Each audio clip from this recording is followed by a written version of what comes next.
At dahil dyan, dumiretso sa Malacanang ang mga grupong sumama sa ikalawang araw ng malawakang tigil pasada at kilos protesta para isulong ang kanilang apela at hinaing sa gobyerno na alisin na ang excise tax at ang pagbasura naman sa oil deregulation law. TJ Mendoza sa balita. Kasabay ng tigil pasada ay ang pagmarcha na ng Piston, iba pang transport group at mga progresibong grupo patungong Mendiola. Una ay parang ang sa atin ay maidikit mismo doon sa administrasyon.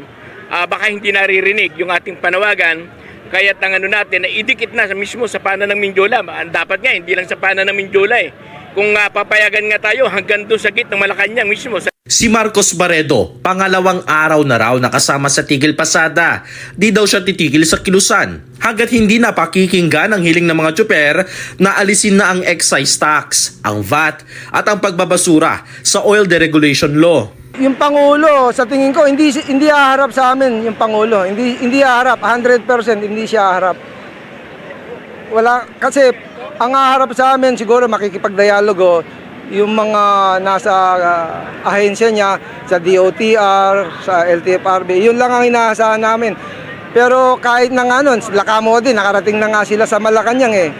Dinribol-dribol pa rin sila dun eh. Hindi binigay yung inihingi namin eh. Sa pagtataya ni Marcos, 80 driver at operator sa kanilang chapter sa Novaliches ang tumigil na sa pamamasada. Buti na lang raw ay nauunawaan ng kanilang mga pasahero ang hinaing ng kanilang grupo. Ako, humihingi ako ng pasensya sa mga mahal nating commuter.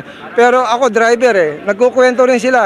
Sabi sa amin, alam nyo Manong, okay din po sa inyo yan. Para sa atin po lahat yung ginagawa nyo na yan eh. Ayaw din namin magtaas ng pamasahe. Kasi sabi nga sa akin nung isa eh, mataas na diesel, bakit di pa rin kayo magtataas ng pamasahe? Sa pagtataya ng Piston, inaasahan nilang hindi bababa sa 1,000 ang sumama sa kanilang pagmarcha patungong Mendiola. Pero sakaling hindi pakinggan ng Pangulo ang hiling ng grupo, tutuloy pa ba ang transport strike ng mga tsuper?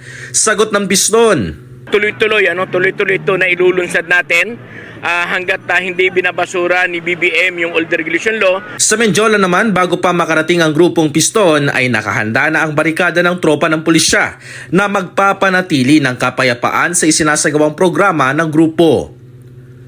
TJ Mendoza para sa mata ng Agila, matatag, matapang, matapat.